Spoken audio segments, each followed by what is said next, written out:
আজকের ভিডিও দর্শকদের কমেন্টের উপর বেস করে বানানো হচ্ছে। সবার প্রথমে চলুন আজকে পড়া যাক কমেন্ট।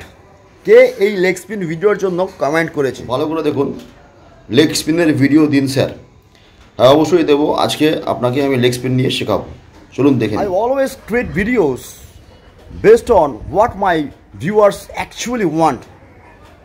অ্যাকচুয়ালি তারা কী চায়, তাদের কোন ভিডিওটা দিলেও তারা উপকৃত হবে, তা সেটার উপরে বেস করেই কিন্তু আমি আমার ভিডিওটা বানানোর চেষ্টা করি। এক্স্যাক্টলি ক্রমাগত কোন ভুলগুলো আপনি করছেন যার জন্য কিন্তু লেগ স্পিন আপনার সঠিক হচ্ছে না। চলুন দেখে নেওয়া যাক আজকের লেগ স্পিনের মূল বিষয়বস্তু। একটা কথা পরিষ্কারভাবে বুঝে নিন যে লেগ স্পিন করতে গেলে কি কি প্রাথমিক স্তরে করতে হবে। যদি ভিডিও স্কিপ করে চলে যান, মনে করেন যে সব কিছু বুঝে গেছি, তাহলে প্লিজ ভিডিওটা দেখবেন না, দেখে অযথা বদনাম করবেন না। বুঝতে হবে লেগ স্পিনের পার্টগুলো স্টেপ বাই স্টেপ, কি কোথায় কেন অসুবিধা হচ্ছে, কেন আপনার বলটা পড়ছে না। এক্স্যাক্টলি যতটা সোজা ততটাই কঠিন, না বুঝতে পারলে মাথায় রাখবেন। সবচেয়ে প্রথম কথা, লেগ স্পিন করার জন্য আজকে আপনাকে যে সমস্তগুলো কথা বলছি সেই সমস্তগুলো কথা একটু ভালো করে বুঝে নিন, স্পেশালি বিগিনারদের জন্য।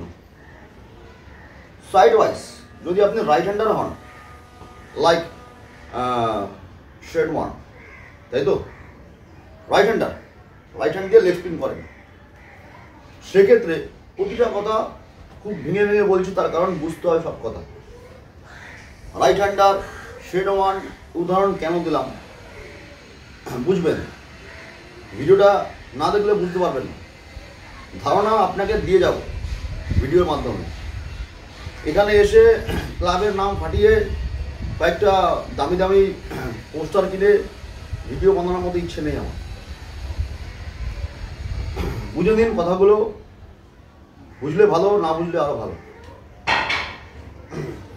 ফার্স্ট অফ অল এখানে দাঁড়াতে হবে এইভাবে side wise, because cricket is a side wise game. এটা আশা করি আপনারা সবাই জানেন, যারা ক্রিকেটে একটু খেলে এসেছেন বা ক্রিকেট নিয়ে একটু চর্চা করেন। যদি না জেনে থাকেন তাহলে জেনে নিন, cricket is a side wise game. আপনি এখান থেকে দাঁড়িয়ে, আমি এবার সাইড ওয়াইজ দেখাচ্ছি, পা দুটো দেখতে পাচ্ছেন আমার, মাফ করবেন আমার স্পেশাল কোনো ক্যামেরাম্যান নেই, আমি নিজেই ক্যামেরাম্যান, নিজেই সব কিছু করি, তাই দেখে নিন, বুঝে নিন আপনার। এখান থেকে আমার যে টুকরো দেখা যাচ্ছে একদম স্ট্রেট দাঁড়াবো, বলের গ্রিপটা এই যে বলের গ্রিপটা আপনাকে আমি দেখিয়ে দিচ্ছি, চলুন দেখে নিন। যদি দেখাই খুব ভালো করে দেখুন, লেটস সি। এখানে লক্ষ্য করবেন তিনটে আঙ্গুলের কিন্তু কাজ আছে, 1 2 3, এবং তিনটে আঙ্গুলই কিন্তু সম্পূর্ণভাবে সিমের উপরে আছে। খুব ভালো করে লক্ষ্য করুন, তিনটে আঙ্গুলই কিন্তু সম্পূর্ণভাবে সিমের উপরে আছে। এই আঙ্গুলটা কিন্তু একটু সাইড ওয়াইজ আছে। এটা হলো কিন্তু অ্যাকচুয়ালি বলটাকে রোল করার জন্য। ক্লিয়ার? বুঝতে পেরেছেন অতটা? ঠিক আছে, চলুন। তো গ্রিপটা আপনারা দেখলেন, কোন গ্রিপে আপনি ধরবেন। এইভাবে গ্রিপ ধরে কন্টিনিউ এটা এটা হাতের মধ্যে এটা জাস্ট রোল করা, রোল রোল রোল। কতটা গুরুত্বপূর্ণ জিনিস এই ড্রিলটা, হয়তো যারা বিগিনার্স তারা এই মুহূর্তে বুঝতে পারছো না, খুবই ভাইটাল। রোল করলে কি হবে, এই পার্টটা তোমার স্ট্রং হবে। খুব ভালো করে বুঝে নাও, এই পার্টটা কিন্তু স্ট্রং হবে এবং একটা মোশন পাবে। রোল রোল রোল, বুঝতে পেরেছ? একদিনে শেনওয়ান বা ইমরান তাহির হওয়া যায় না, সময় লাগবে। বাট এই রোলটা কিন্তু তোমাকে করে যেতে হবে আনটিল যতক্ষণ না তুমি স্মুদার হচ্ছ, লাইক দ্যাট। সারাদিন আধ ঘন্টা বা 20 মিনিট করলে অনেক বেটার লেগ স্পিনার হওয়া যেতে পারো। চেষ্টা করলে নিশ্চয়ই হবে। এটা এটা করলে এর পরের স্টেপটা আমি বলে দিচ্ছি কি করবে, খুব ভালো করে বুঝে নাও। এর পরের স্টেপটা হবে একদম সিম্পল, এই যে দাঁড়ানো, এর মাঝখানে দু একটা কথা আমি বলে দিই। লেগ স্পিন বোলিংয়ের জন্য বা অফ স্পিন বোলিংয়ের জন্য বা যে কোনো রকম বোলিংয়ের জন্য তোমার এই বেলিতে কিন্তু জোর থাকতে হবে। যদি কোমরে জোর না থাকে, মাথায় রাখবে যে তোমার কিন্তু যে মোচড় মানে স্পিনারদের মেন অস্ত্রই হচ্ছে কিন্তু বেলি, কোমর টুইস্ট করানো, কোমরটাকে টুইস্ট করা, টুইস্ট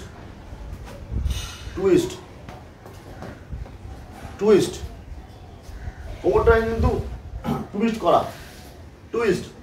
কোমর টুইস্টিং আগে খুব ভালো করে করো, কোমরের ব্যায়াম করো। যদি পারফেক্ট লেগ স্পিনার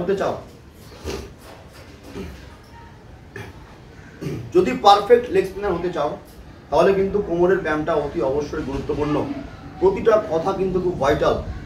প্রতিটা কথা যদি আপনি দরকার পড়লে হেডফোন ইউজ করে নিন, কথাগুলো কিন্তু খুব ভাইটাল। আগামী দিনে আপনার জন্য কিন্তু চেষ্টা করে দেখবেন, করলে ভালো হবে, নিশ্চয়ই ভালো হবে। তাহলে কি বললাম, কোমর টুইস্টিং, হ্যান্ড রোলিং এবং গ্রিপ, তিনটে জিনিস কিন্তু আমি দেখিয়ে দিলাম। এই তিনটে জিনিস ক্রমাগত করতে হবে। দেন আপনাকে লেগ স্পিন করার জন্য প্রথমেই নেটে গিয়ে বলিং করলে হবে না। প্রথমে কিন্তু লোয়ার পার্ট কাজ করতে হবে, কোমরের কাজ করতে হবে, হালকা long run up, short run up, spin টানতে হবে। Long run up, short run up, spin, টোর উপরে দাঁড়িয়ে হালকা মুভমেন্ট করাতে হবে, বিকজ স্পিনারদের টো খুব ভাইটাল। যা মুভমেন্ট হয় সব কিন্তু টোর উপরই হয়। তো এটাকে বলে হিল, এটা সবাই জানো নিশ্চয়ই। তাই টোয়ের উপরে উঠে টুইস্টিং করা এবং এই হাতটাকে সোজা রেখে, হাতটা সোজা। জিনিসগুলো দেখতে একটু নাটকীয় মনে হচ্ছে, কিন্তু এগুলো করলে কিন্তু বুঝতে পারবেন আপনি, যে জন্য আপনি এই ভিডিও দেখছেন, কতটা উপকারী হবে আগামী দিনে। এনিহাউ, যে কোনো জিনিসের একটা পার্ট থাকে। আমি আজকে প্রথম পার্টে এই কটা জিনিস বললাম, সবগুলো একবারে বলে দিতে পারি, কিন্তু সবগুলো একবারে বলে দিতে পারলে কিন্তু আপনি সবগুলো ট্রাই করতে যাবেন আর কোনোটাই কিছু হবে না। তাই যেগুলো বললাম আরেকবার বলে দিচ্ছি। রিস্ট রোলিং, এইটা যাওয়া, কোমরকে টুইস্ট করানো এবং লং শর্ট রান আপ এবং বেলি, কোমরের জোর বাড়ানো সিট আপের মাধ্যমে, আপ সিট আপ। প্রথমে এগুলো করুন। সপ্তাহখানিক পরে আমি আবার এই ভিডিও নিয়ে আসব বাদবাকিটা কমপ্লিট করার জন্য। কোনো রকম এন্টারটেনমেন্ট আমার কাছে গ্রাফিক্স নেই যার দ্বারা আপনাকে আমি কিছু এন্টারটেনমেন্ট করাবো। আমার ভিডিওতে যেটুকু পাবেন সেটুকু আমি আমার লাইফ এক্সপিরিয়েন্স দিয়ে আপনাদেরকে দেওয়ার চেষ্টা করি। ভালো লাগলে দেখবেন, না ভালো লাগলে দেখবেন না। আজ এখানে ভিডিও শেষ করছি। তবে মাথায় রাখবেন, যে জিনিসগুলো আপনাদেরকে আমি দেখাচ্ছি সেই জিনিসগুলো করলে যদি 10 মিনিট সময় নিয়ে করেন, করে একবার দেখতে পারেন। বিকজ আমি চাই যে কেউ ভালো জায়গায় যাক, তার জন্য কিন্তু আমার video. Thank you so much. So guys, তোমরা দেখলে যে লেগ স্পিনের ভিডিওর কিছু টিপস তোমাদেরকে আজ আমি দিয়ে দিলাম। এই টিপসগুলো প্রথমে ফলো করো। এই টিপসগুলো প্রথমে ফলো করলে কিন্তু অনেকটা সহজ হবে পরবর্তী ধাপগুলোকে কভার করার জন্য। সুতরাং ফার্স্টে প্রথমের ধাপগুলো কভার করো, তারপরে স্টেপ বাই স্টেপ দ্বিতীয় ধাপে যাব। আমি এই ধাপগুলো অতিক্রম হয়ে গেলে সপ্তাহখানেকের মধ্যে আমি ফিরবো লেগ স্পিনের পরবর্তী এবং শেষ ধাপে, যেখানে আমি দেখাবো কমপ্লিট লেগ স্পিন অ্যাকশন। এবং এই অ্যাকশানটা শেখার জন্য এই ধাপগুলো কিন্তু প্রথমে খুব জরুরি। এই ধাপগুলো যদি তুমি ফাঁকি দিয়ে যাও বা ওভারকাম করতে চেষ্টা করো, তাহলে কিন্তু পরবর্তী ধাপে গিয়ে সফলতাটা পাবে না। সুতরাং বুঝতেই পারছো কতটা ইম্পর্টেন্স। যারা যারা দমদম ক্যান্টনমেন্টে থাকো, আমার একাডেমিটি রয়েছে দমদম ক্যান্টনমেন্টে। একাডেমির অ্যাড্রেস বলার উদ্দেশ্য এটাই, আমার ফোন নাম্বারও ডিসক্রিপশন বক্সে দেওয়া থাকে।